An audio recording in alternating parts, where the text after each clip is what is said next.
guys, it's Michelle from Cozyegg, and today is Thursday, February 10th, 2021. This is episode 102. So, thanks for joining me. Thanks for coming back if you're a returning viewer. If you are new here, welcome. Let's just dive right into it, shall we? So I think the last time I recorded was around the end of January, so it's probably been a couple of weeks. A good bit has happened in that span of time. So, which is probably going to explain my stitching progress or lack thereof. So, I think I mentioned that Tut had to go into the vet and was having bladder issues, and so we had to put him on some pain meds and an antibiotic and all that good stuff. But he didn't stay at the vet. He went in, they took a look at him, came out, started him on new food, and he has seemed to do just fine. And they wanted to see him back, in 2 weeks. So, doing fine, no issues really, other than the fact that the pain meds made him crazy. So, needless to say, we stopped giving him those as quickly as we could because, wow. He kind of reacts to pain meds like I react to pain meds, which is not a good thing. So, he was doing good, breathing a sigh of relief, no big deal. Then, Ramsey started acting funny. And, it was quick with Ramsey's. With Tut, it was kind of over the span of a few days, I noticed he wasn't really acting right. I noticed some symptoms and that sort of thing. With Ramsey's, it was kind of like, he was fine all day. After dinner, when we were sitting on the couch watching TV, he acted like his normal self. He was all cuddled up with Eric like he normally is. Nothing out of the ordinary. Eric got up to go to bed. I stayed up to read, and that's when I started noticing he was not acting right. So I just kind of kept an eye on him that night, and then the next morning, he was definitely not okay. And he kept, he came in and sat with me next to my desk, just looking at me, which he never does. So, as soon as Eric got up, I was like, he's got to go to the vet today because something is not right.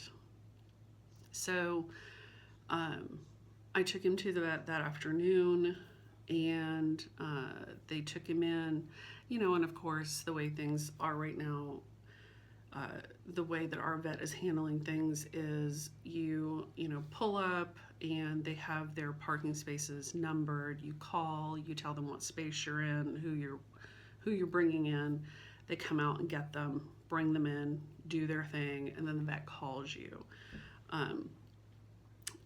to discuss whatever they found, whatever's going on, etc. And so I took him up there and told them what was going on. And so they did x-rays. They found that he was basically having the same issue that Tut was having, where he was having, issues going. He was totally blocked. And so they were like, we're going to have to do something ASAP. So they said, we're going to keep him overnight. We were probably going to have to keep him for 48 to 72 hours. We're going to do catheter, the whole 9 yards. And I was like, okay then. So they basically figured out he had, a ton of crystals, and in his bladder, he was totally blocked, and he had a massive infection. So, they had to catheterize him.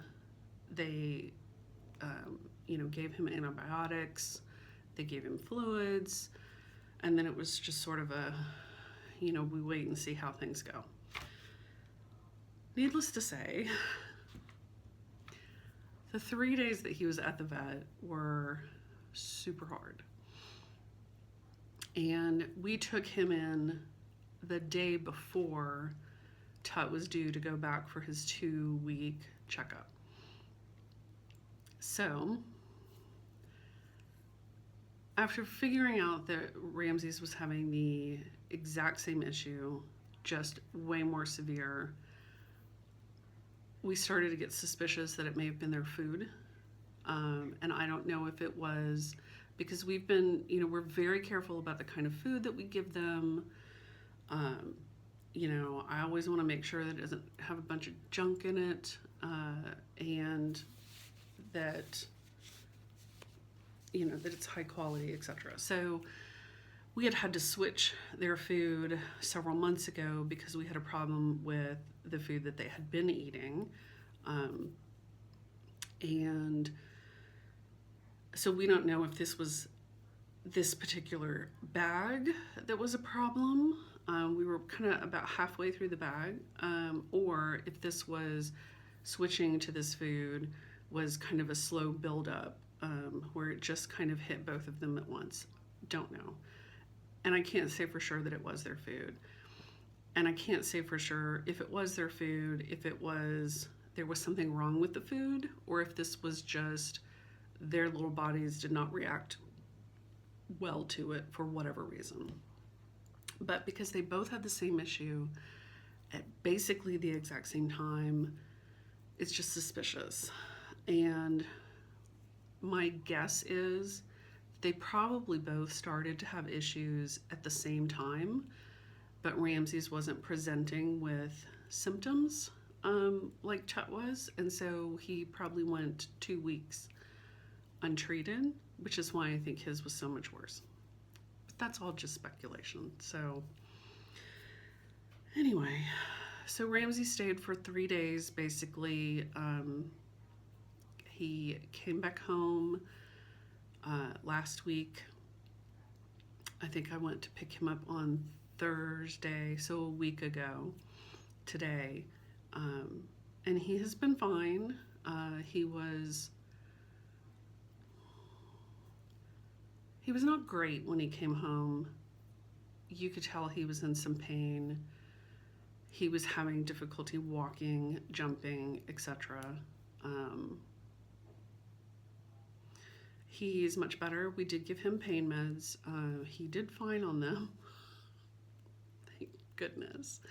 And he's been on anti-inflammatories. We've changed both of their food, etc. So they both seem to be doing fine.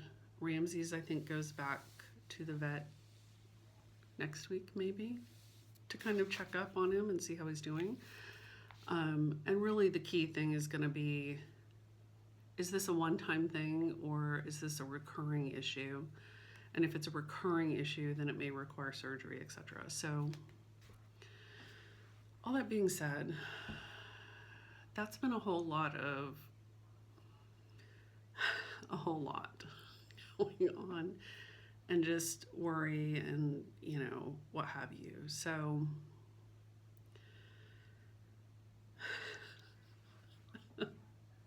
yeah. So anyway, hopefully everybody is now on the mend and will stay that way, and we'll go from there. Fingers crossed. So anyway, that's been the big thing that's been going on around here, but it certainly has affected my stitching, and it has definitely affected my mood. I've been very, a little bit anxious, a little bit sad, a little bit I can't settle, you know, all of that. So I did paint my nails,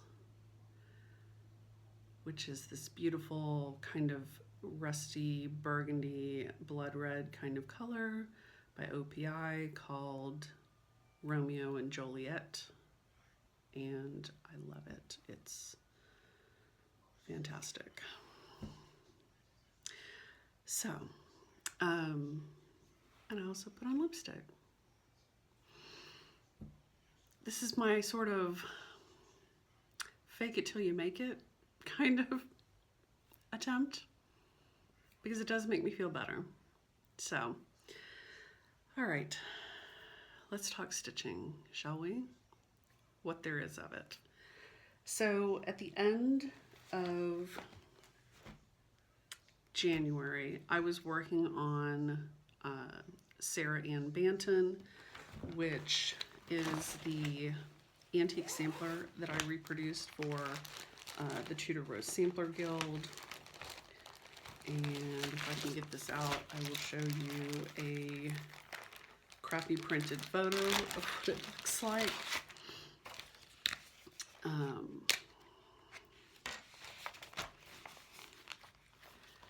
So here is Sarah, and she's just beautiful, 1833. I am stitching the reproduction. I did also do an adaptation, which is a slightly smaller version of her that some other folks are stitching, but I'm doing this straight up repro. The plan is to release her to the public in December of this year. So, but for right now, she is an exclusive to the Tudor Rose Sampler Guild for members that were members in 2020, which was our 20-year anniversary. So, I worked on her through the end of January, and then I worked on one other thing, and then I've just come back to her, I guess Monday I came back to her. So this is where I am. I put her on an 11 by 17 Q-snap because I wanted to have as much fabric as I could because I'm working on the border. So, and I have flipped my phone around to the other side. So I have to keep reminding myself where I need to look. So just sort of bear with me because I keep looking over there and not over here. Anyway, so here she is. And I am stitching her on, and I'm not going to be able to get a good representation of this fabric color. That was almost it. And just, I apologize for, I've got a paper towel under one side and quilt batting under one side, and I'm a hot freaking mess, y'all. Anyway, she's on 40 count weeks putty, which obviously has a greenish cast to it. Not this much, but a greenish cast to it. And I'm stitching her with the Avera Soie d'Alger silks. So, but she is a beauty. I love her. So since you saw her last, I think I worked more on this border, and then I came up, I did this little fleur-de-lis, and then I have started working on this carnation border, which I just love. And it goes all the way across. And I think I added a little more in the over one verse, but that's primarily what I worked on. Now this week I have picked it up and I have started to work on the border. But that's about all I've gotten done in 4 nights. And last night I was like, I was reading, I was trying to finish my book, and so I was like, I'm not in a position to really stitch tonight. But then I got to watching Emily's new video, Emily C. Eclectic Possession. I was watching her new video and it made me want to pick up my stitching and stitch. So I did, and I stitched a whole thread length and then realized I had my pattern turned upside down, which if I was any place else in the border, probably wouldn't have been a big deal, but because I was right here at this corner, I got down, you know, I was like, and I got down here and went, the shape of that doesn't look right. And sure enough, it was because my dang piece of paper was upside down and I was stitching the wrong part.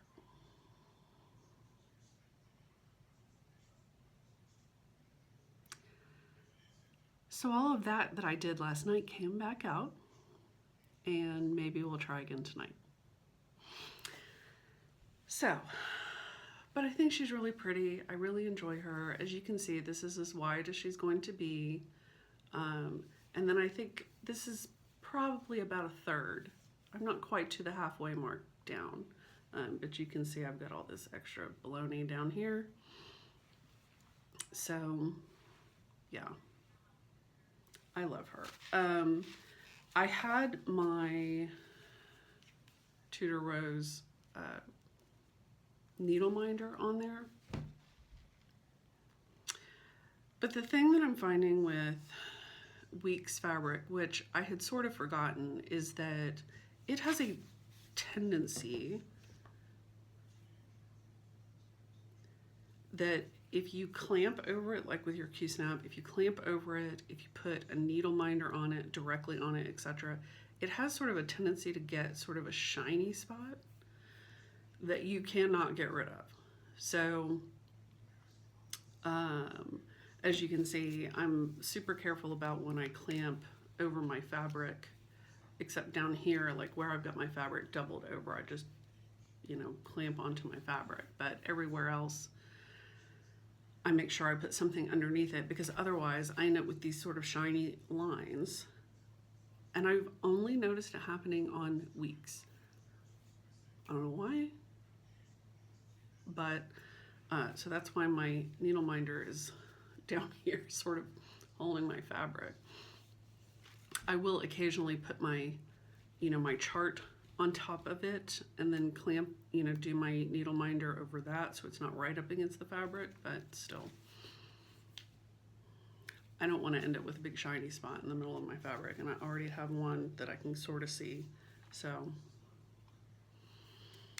word to the wise. Okay, so that's where I'm at on Sarah. She is one of my 4 focus samplers that I'm trying to kind of stick to. Although Becky Socks for Mom sent me a picture of her, Frances Eden, today, and I was like, I miss Frances. But no, I have to focus. So, I finished out January. They're feeling good enough to have a fight because I can hear them.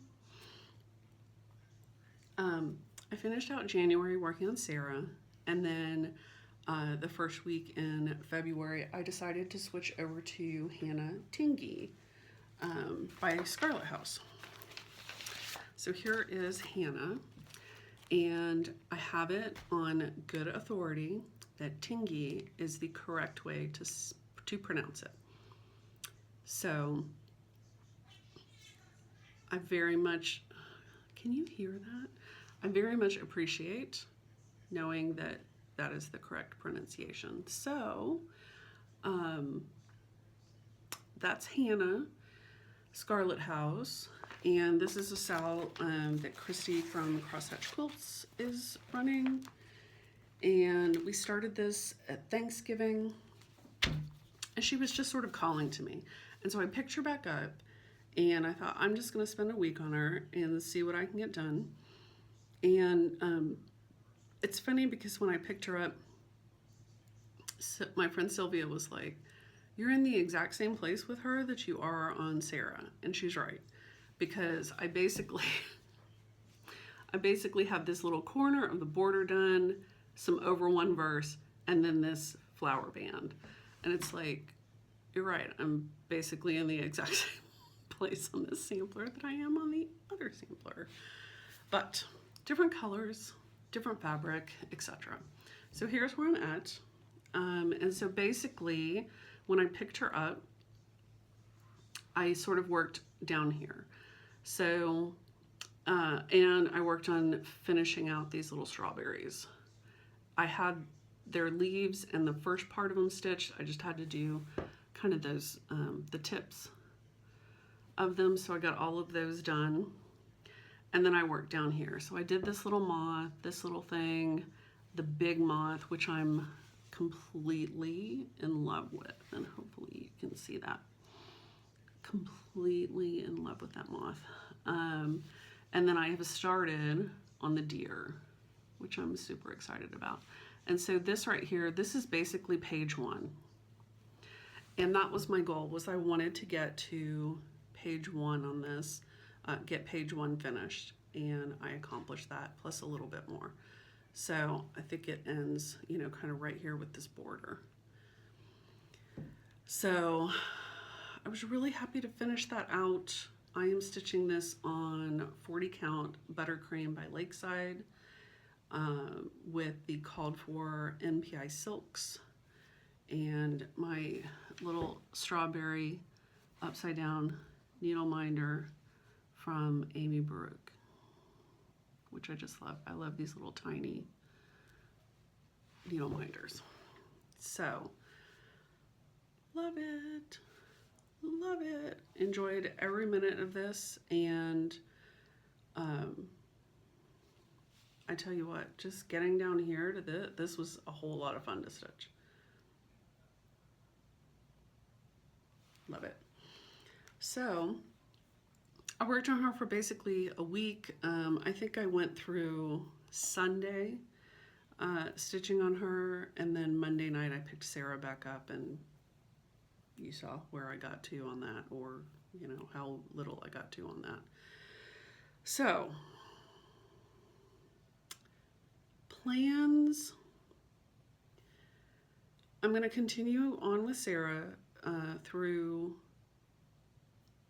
Friday, and then Saturday is the 13th, so dark 13 stitching. So it's time to get out my my focus piece for dark 13 stitching, which is Blacked Sky by the Primitive Needle, and this is what that looks like. So this is a morning sampler. It's super out of print, which is sad, but I just love it. This is my comfort piece. So it was actually, it's been calling to me. I almost did not go back to Sarah this week. I almost just went straight to Blacked Sky because, yeah, I needed a little comfort stitching faux show. So, and I think I showed this to you. I must have, because I recorded at the end of January, and so you would have seen what I did for dark 13. So I did that, finished out the top border, and then I have started on this block. These are the bottom blocks. So I've started on that. Michelle Bendy she picked hers back up earlier this week, and she's working on this block. She's got this block done. So she's working on her last block. She's a little farther along than I am here, but this is the block that she's working on right now. So I am anxious to get back to this. I love, love, love stitching on this. It is a complete delight. A dark delight. But I love it. So I am stitching it on the called for 40 count vintage pear by Lakeside with the called for pure palette silks, and it also calls for 2 silken colors, thread gather silken colors. I have swapped out one thread, which is This one right here, this kind of rust color, I did swap that out for an Avera Soie d'Alger. But otherwise, everything's called for. So I'm gonna pick this up on Saturday, and I will probably work on this for a week. Or if I finish the block sooner than that, then I'll put it aside, but my plan is to probably work on it a week, and then I'll probably go back to Sarah. So that's the other plan that I have, and I didn't pull this out because it's still just kind of a, I'm considering it. So I have this group of friends that I stitch with every so often. I think it's been a couple of months since we stitched together on Zoom, and several of them are big chatelaine stitchers, and so two of them are working on Poison Garden right now, which is just gutting me because I want to stitch it so bad. But yeah, vet bills. Hashtag vet bills. So, but I thought that, so we're gonna stitch this coming Sunday for a few hours. And so I was kind of in the back of my mind thinking, and I had thought about this the last time we got together, that what if I pull out one of my chatelaines to work on and have that be kind of my dedicated piece, that whenever we get together I work on my chatelaine, because I just think that would be kind of fun. It would be a total change of pace, you know, and not that I'm gonna get any of those chatelaines finished anytime soon, but I just kind of thought, you know, that might be something fun to do. So then the question is, which one do I get out? And while my oldest one is my mermaid treasure box, I'm really leaning towards getting out my Egyptian garden because Egypt. So that's what I'm thinking about, is picking up my Egypt garden and working on that on Sunday, just for a few hours.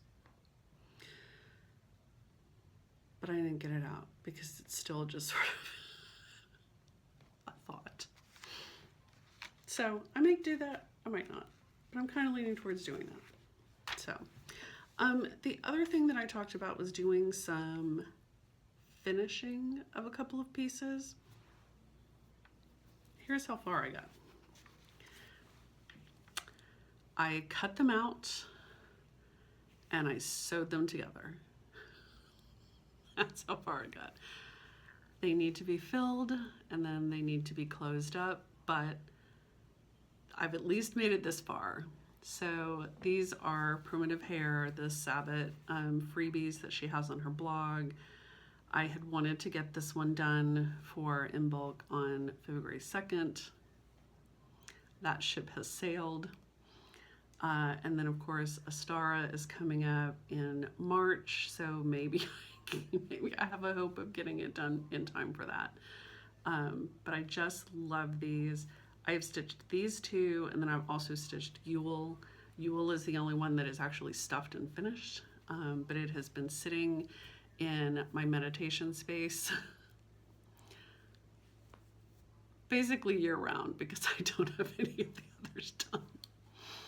So, but I love the fabric that I used on the back of this one. This is on in bulk. It just seemed perfect.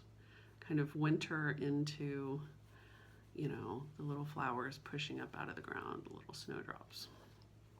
And then for Astara, I went with this green that kind of matches this green here. And I really love the way that turned out. So they just need to be filled and then sewed and shut. But we'll see how long that takes. But I have not put them away. They're still in plain sight so that maybe I can eventually get them done. And I have some other sewing that I need to do. it just has not happened. I got fabric out, I ironed the fabric. That's about as far as I got. So maybe next time I will have these done. And I'm still planning on stitching Beltane, which is the next one that I need for May 1st. And I'm going to fashion mine out to look a little like Feyre and Rhysand from A Court of Thorn and Roses, which I'm completely obsessed with at the moment, as a remembrance of Calanmai, probably. Anyway, that's still on the radar. I've not yet pulled threads. I've not yet pulled fabric, but as soon as I do, I will probably slot that in and do like a week on that at some point, because I would like to have that one done and finished and FFO'd in time for May 1st. We'll see how that goes. Yeah, okay, so those are my plans. So let's talk books. So last time we talked, I was reading Agatha Christie, Murder on the Orient Express, and I love that so many of you suggested that I try to check out the Agatha Christie special that was on PBS, and so even Eric's aunt was like, "You need to see this show. It's really good." So I have that kind of on my radar that I need to go see if I can track that down and maybe stream it or find it when it's being reshown. So thanks for the recommendations. I appreciate that. And I did finish reading Murder on the Orient Express. I very much enjoyed it. I was glad that I read it. I appreciated it a lot more than when I had previously picked this up and tried to reread it and just set it aside. So read it, enjoyed it very much, and I will probably pick up this book again, like I said, and probably read Death on the Nile next. So then after I finished that, I went to this.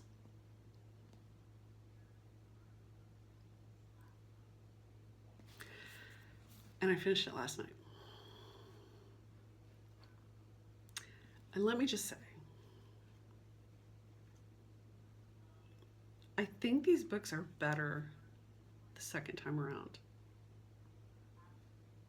That's hard to believe because I adored them the first time around.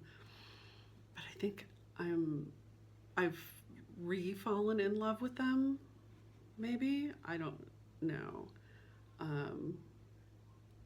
Because I never really fell out of love with them, but maybe I fell deeper in love with them. I don't know. I had forgotten so much, especially the last 100 or so pages. I had forgotten so much. So last night, I knew that I was close to finishing it. And so Eric was he was on a couple of meetups last night. So instead of stitching, I decided to just read my book, and I basically spent the entire night crying. I was just, oh my God, like the last 100 or so pages of this book, I was just wrecked. And then after that, I was like, I don't think I can stitch because I can't even see because my eyes are so puffy. Oh my God, it's so good. So good. So good. So, and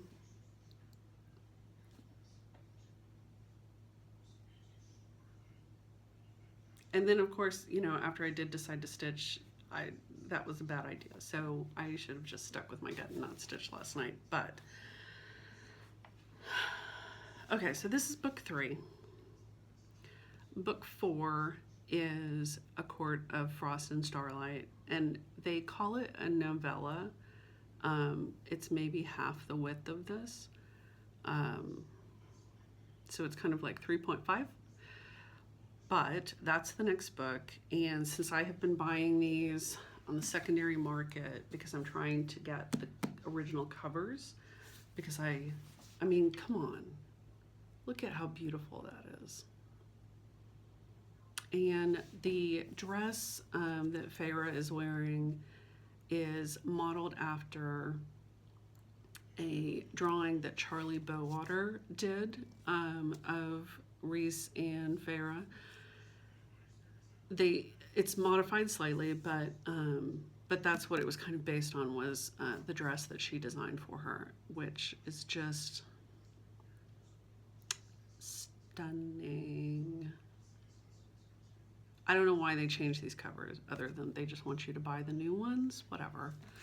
And then on the back, you can see her with her crown. I just love these covers, love them. And so A Court of Frost and Starlight is the last one that has these covers.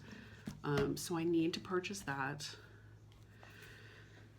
So last night I was kind of like, I wanted to immediately pick up the next one and start reading it, but I don't have it. And now hashtag vet bills. So, and the new book, A Court of Silver Flames, is coming out in like 5 days. It's probably going to be a while before I read it, but I cannot wait. Even if the cover is crappy.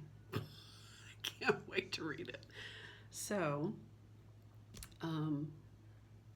yeah, so I'm probably just gonna like jitter until I get the next book in my hands so that I can read it and then move on to the new book. It just may be a little while. So now, of course, I'm stuck with this conundrum. What do I read? And so the way that I've been sort of approaching my reading, and I may have sort of alluded to this over the past couple of videos, is, you know, now that I've sort of picked my reading back up and gotten really hardcore back into it, the way that I've been approaching it is I'm just, you know, I'm sort of doing this, you know, one book takes me to the next book. And so usually while I'm reading, I start to kind of think about if it reminds me of another book, or if there's something else that's sort of the same kind of subject matter, that sort of thing. And so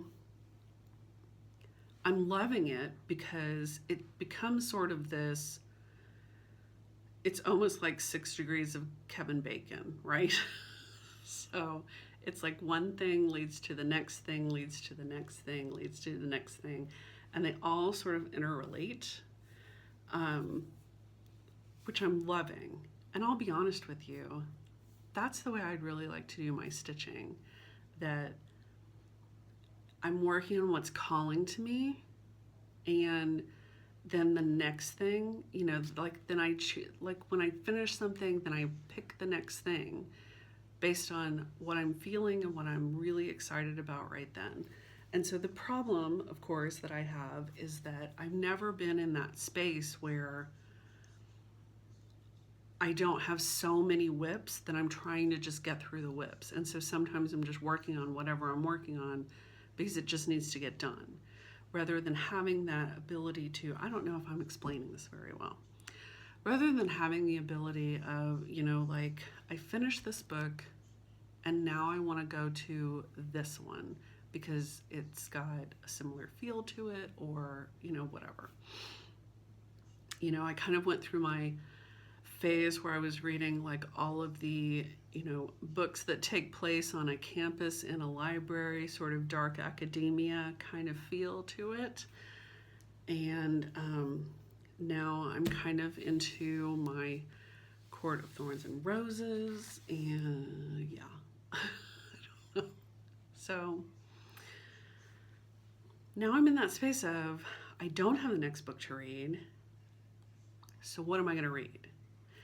And while I've been reading these, 2 other series have been calling to me. And one of those also has a new book that's coming out here in the next few days. And so I really want to reread that whole series from the beginning. But I don't want to start a new series until I kind of finish this one out. And the other series that I want to read, same thing. I want to go back and reread from the beginning. But I don't want to start a new series. Like, I don't want to get into a committed relationship with a series while I'm still in the midst of this series, if that makes any sense. And I also have, Sarah J. Maas did her Throne of Glass series that I really want to read, that I've never read, but I don't want to start that while I'm in the midst of this. And then she started a new series, her Crescent City series, that I really want to read, but I don't want to start that, so I'm kind of in that. Everything that's calling to me is another series, and I just need sort of a quick fix, like a one-shot kind of deal until I can finish this series out, maybe. So now I don't know what to read. So I was kind of digging around, and this is something, I keep picking this book up, and so I'm thinking maybe it needs to come up on the radar sooner rather than later, even though it's not at all on my list of things, my TBR list that's like on the top, but it's on my bookshelf, so maybe I should just read it. But I'll explain to you why this keeps catching my eye. But this is Marion Zimmer Bradley, Fall of Atlantis. And Marion Zimmer Bradley wrote like The Mists of Avalon, which is one of my favorite books ever. And she wrote another book,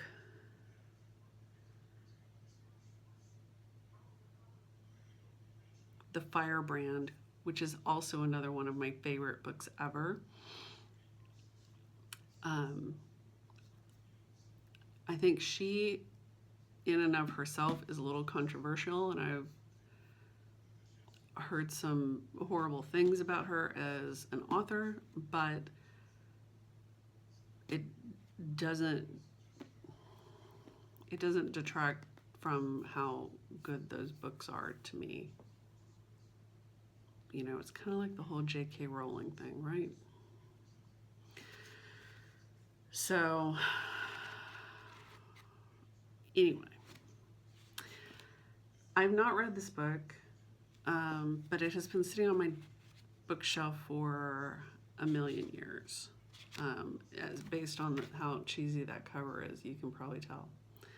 So, maybe I'll pick this up and read it. I don't know. But so this was copyright 1983, yeah. You can tell. So the reason this kind of caught my eye is because Eric and I have been watching Stargate SG-1, which I never watched when it was on TV. So we've been sort of streaming that and on Prime, and I've been very much enjoying it. We watched all 12 seasons of that, and then we just started Stargate Atlantis. Thus, Atlantis. But I have to tell you this funny story. So we're watching this, like we've watched 12 seasons of Stargate SG-1. We finished the first season of Stargate Atlantis, and we get to the second season, and Jason Momoa pops up. And Eric, he made some, joke about Aquaman returning to Atlantis. And then he said, "Oh, you probably didn't even know that he was in this show." And I was like, dude, Why do you think we're watching this show? I know he's in here. So anyway. So I'm very much enjoying that show now, but I'm not getting a whole lot of stitching done while we're watching season 2, needless to say. But anyway. So, I don't know what I'm going to read. I don't know what I'm going to pick up. I'm feeling a little, like the things that are calling to me, I don't want to start. So I don't know what I'm going to read. So I'm just kind of in a pickle. We'll see. I may finish this video and go right in there and order the other book and see how quickly it gets here. And then I'll just, drum my fingers until it does. But patience is a virtue. So, anyway, I think that's all that I have to share, maybe. Yeah, books, stitching, cats, Jason Momoa. That's about it. So, that's where we're at. Like I said, I'm probably going to finish out the week on Sarah, and then I will definitely be picking up Blackwood Sky on the 13th. I may take a little jig jog to Egypt Garden on Sunday afternoon, and then back to Blackwood Sky. So we'll see. And I took down my winter decorations, and I still don't have out my Valentine's decorations. I'm kind of in the midst of doing that. But you can see the swords are back. The cherry blossoms are back. The dragon is back, which you can't see. The quilt will stay up through the end of the month. So, all right, that's it for me. So thanks so much for watching. I appreciate it. I appreciate all of your sweet comments, and definitely if you have book suggestions, let me hear them. And we'll talk next time. Thanks, guys. Bye.